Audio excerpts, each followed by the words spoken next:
a girl, she expected the world, but it flew away from her reach. So she ran away in her sleep and dreamed of paradise, paradise.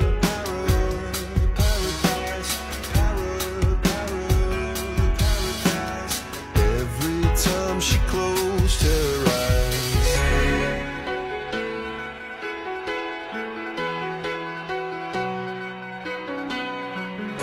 Alhamdulillah hampa, saya pun dah selesai dah buat delivery dekat Abang Yadin kita daripada Pendang, Kedah hampa.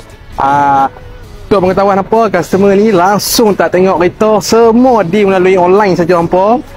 Dah lah saya upload dulu kat KL, Abang Yadin kita upload dulu dekat Pendang, Kedah. Jadi ni kita nak tanya macam mana dia deal dengan Azim tanpa tengok kereta, tanpa test drive. Ni merupakan first time dia tengok kereta dia ni yang dia beli ni. Kereta pula bukan biasa-biasa apa. Dia dekat 400,000 apa.